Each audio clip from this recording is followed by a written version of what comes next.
Well, obviously what they do on the defensive end is really difficult to deal with, and we hadn't seen it for a while. The tail of the game is 13 steals to 1. I said if we had been a little bit closer in that category, we give ourselves a chance. But the number of runouts that they had and easy baskets were, going to be really difficult to overcome. Having said that, I thought our half-court defense, our plan and our execution of our half-court defense was really good. They shot 28 out of 70 with those runouts. And I know they get runouts probably every game off turnovers, but, to take a team that's, shooting over 50% from the field on the year and hold them to 40%, I think says a lot about, what we did on the defensive end. And, offensively we just weren't good enough. Certainly way, way better in that second half. But the second quarter really kind of was our undoing. And, credit to them. I thought they really made things difficult for us to move the ball. And it's not an excuse, but it's a reality is, not having Kiani, that next ball handler probably, factored into our inability to be as good with the basket, as good in the turnover department as we normally are. And so, but we may have given up some other things. But, I thought despite that, what I told our group in the locker room is, to score 19 points in a half against them and not get frustrated and frayed and disconnected, but to fight the way we did in the second half when it would have been easy to feel sorry for ourselves. I thought that, and I told them that's not surprising because I know this group and I know how much they care about each other and I know how much they want to be good. So, but it's encouraging because these guys have boat raced people lately, and our group said that's not going to happen. And so I'm proud of that, and I think there's a lot to build on. So kudos to everybody who came out. Great day for the fight against cancer and men's and women's basketball in the state and in Omaha. Open the floor to questions for student athletes. Well, Maly, how tough was their pressure to deal with without Kiani? It seemed like there was just a lot on you and Thornton's plate in terms of just getting the offense initiated in the first place. Yeah, for sure. We definitely miss Kiani. She's, good at handling pressure, and just having another ball handler out there would have helped a lot. But I think a few people stepped up, and yeah, just like Flan said, it's turnovers, and Kiani gives us good energy plays too. So yeah, we missed her a lot. Maly, what was so different about that second quarter in terms of their pressure? You guys had 18 turnovers and 10 of them were in that quarter. What was so different in that frame? Yeah, I think they just amped up the pressure. They knew that they could do that when we were on our toes, like when we wanted to get some slip cuts going, and once we picked that dribble up, they were sucked up, and yeah, I don't know, it just made it difficult. For either one of you, just to see the number 11,141, it's nearly triple amount of your previous home record. What does that mean to be in this environment and be in this game? It means a lot. I think it speaks to where women's sports is at, and women's basketball especially, and if you have the opportunity to play in these big gyms, I think the people will feel it. So I'm really grateful for the experience that we had today. I know that you guys obviously won't be here next year, but is this something that you want to see keep going? Maybe be a yearly thing is to get a game in CHI? Yeah, fill it with Nebraska, UConn, whoever. Gino talked a lot over the last couple of days about just how veteran your group is and how long you guys have played together. Just how much do you lean on that connection in games like this that are close and tough and big atmosphere? Yeah, for sure. I think this whole year we've been talking about staying connected and responding to, big runs, big games like this. So, yeah, just leaning on each other. We've played together for a long time. So it's nice to know that we can respond like we did in the third quarter and like how we did throughout the whole game. So Each team every year kind of grows in its own way, even if you guys have played together, considering the way UCLA went, the way K-State went. Did you guys as a group grew up a little bit today, considering what could have happened in the second half with the way the first half went? Yeah, I think that goes back to our experience and just playing together. But we're also, that was in December and November, and it's the end of January. So I think we're clicking at a better rate and kind of finding our identity, and we were tougher today. Was there an adjustment? Just, I know you guys shoot around and try to practice in this gym, but was there an adjustment at the beginning? Sight lines and things are different, a bigger gym like this? I mean, we played in big games like this, so I feel like, yeah, just like Morgan was saying, I mean, we're an experienced team, so we have to make adjustments all the time, every single day, and especially playing without Kiani, it was an adjustment, but that speaks to our experience and our trust in each other. Well, why do you think your defense was so sharp for 4 quarters today? It seems like that's been kind of the up and down thing with this year, is just trying to find that 4 quarters of connectivity on the defensive end. What do you think was the key to it today? It seemed like that was what kept you in the game.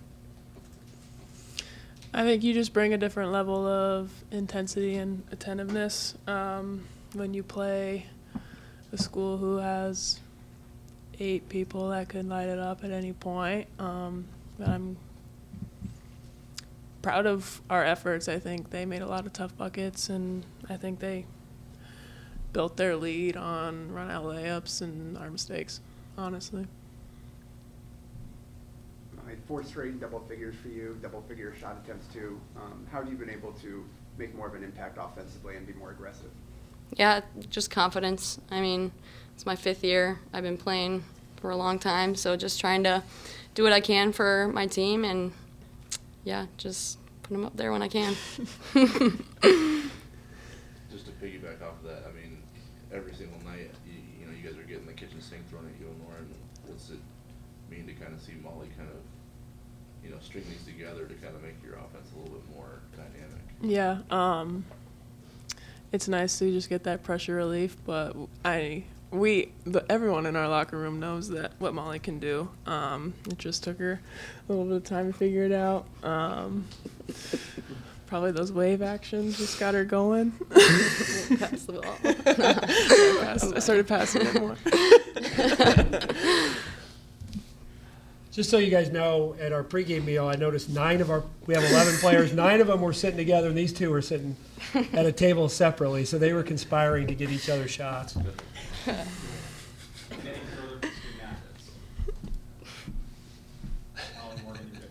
Thanks, guys. Thanks, Joe.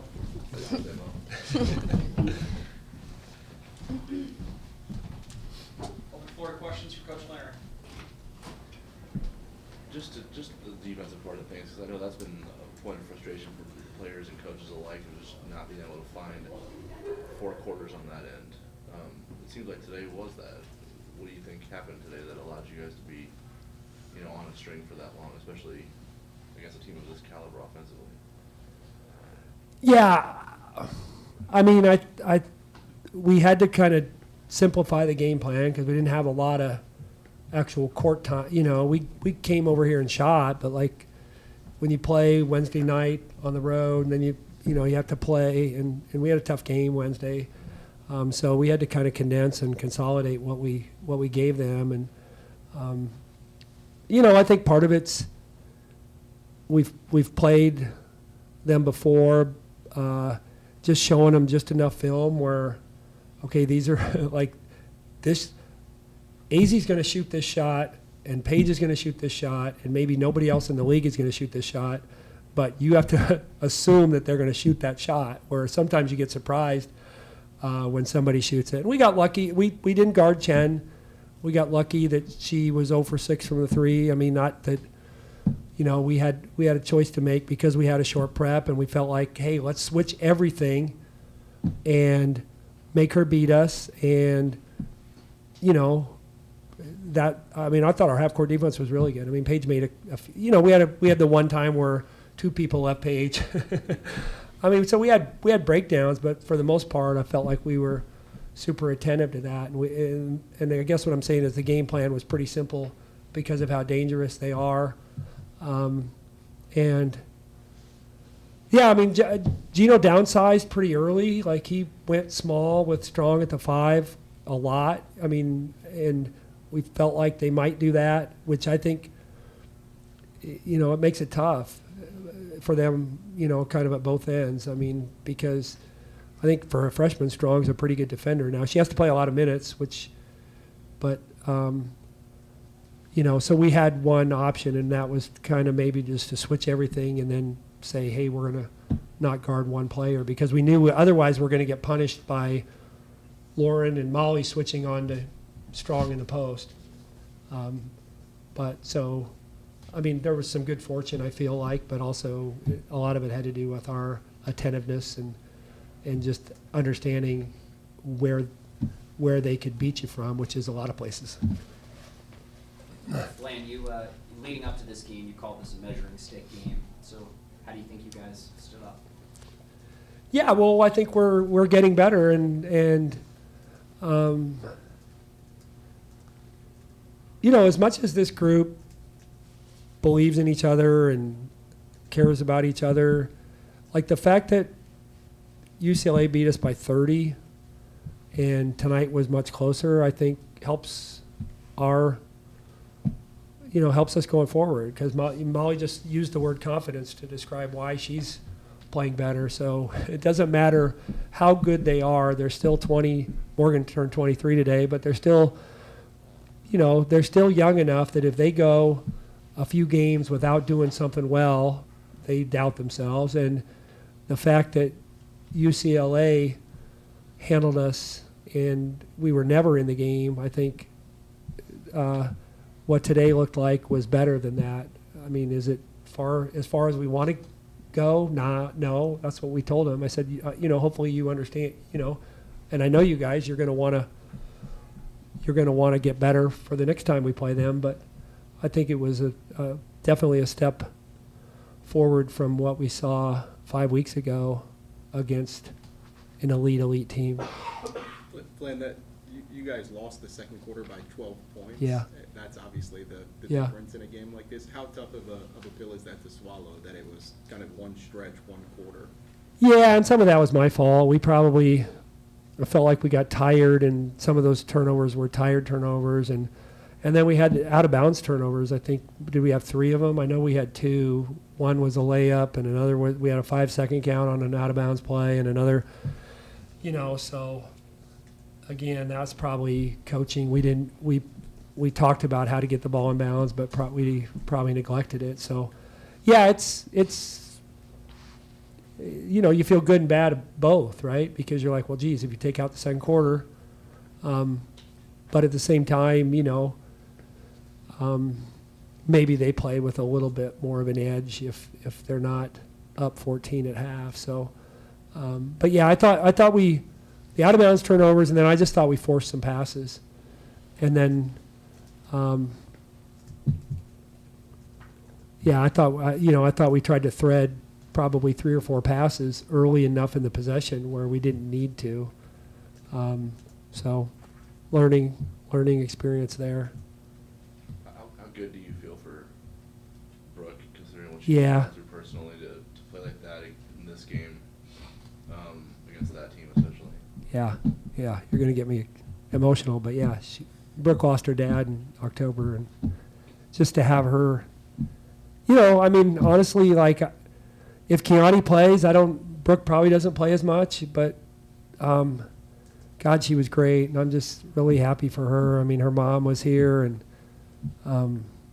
just really, yeah, I'm really happy for her, because I feel like that's for her to have to go through that, and she's new to our program too, so it's like that's tough, because but our team is awesome. I mean, they've hung in there with her. Our entire team went to his visitation, which I think is just a powerful display of how good of teammates they are. But come on, Matt. Damn it. Anyway, yeah, I'm real happy for her. Further for Coach Flanery, what did today's turnout mean to you, just given the shattering the previous attendance record? Yeah, it's great. here's what I would say. It's it's a testament to the fight against cancer for sure. It's a testament to our senior class who has done so much to elevate our program, and kind of grab the community more than any other team that we've had or any other time in the program. We've had that. And then it's also a testament, and I told this to Gino before the game, is it's a testament to what he's done for our sport to elevate it to the point where people want to come out, you know. So I had to get, you know, we had to get through Paige's autograph line at the end. So, you know, that's not lost on me, that what he and Chris Daly and that whole group has done to make, you know, I told him, I said, my group's not used to playing a home game in front of this. I know you're used to that, but I said, you know, I thank you for the opportunity for our group to get that opportunity, because as much as our senior group is responsible for that, so is what UConn women's basketball a part of that. So, yeah, pretty cool. You kind of mentioned it there, but obviously Gino set the college win record back in November. This is his 40th season. Just what, I know you guys a series together with Creighton. It's not very long, but just what have you learned from him, just being an opponent coach against him? Well, the first time we played them was 13-ish in the non-con, and I walked into the locker room after the game, and I said, yeah, they have really good players, but man, they play the right way the whole game. Like, they make you uncomfortable the whole game. They, you know, and I had a conversation one time with somebody who had played in the WNBA, and she told me, she said, I've never played with a UConn player who didn't want to get better. And I thought that's a pretty good testament to the way he, you know, he doesn't recruit all the good players. He recruits the good players who, you know, and some of them probably disappoint him and they end up leaving. I get that. That's the case everywhere. But, like, I think, you know, they play the right way. Of course they have really good players, but they also don't cheat the game. So I think he has their attention. He's not satisfied with pretty good, and he's adapted, you know. So I'd say and he's doing it at a pretty advanced age, which I think is remarkable, because I'm getting to the age where it's hard. You know, I think it's admirable that he maintains that intensity, because I don't want to tell you how much younger than I am, but, you know, so I think that's impressive. But that they just play the right way. Last call for questions. Thanks, Lynn. Thank you, guys. Thank you. Thanks, Appreciate it.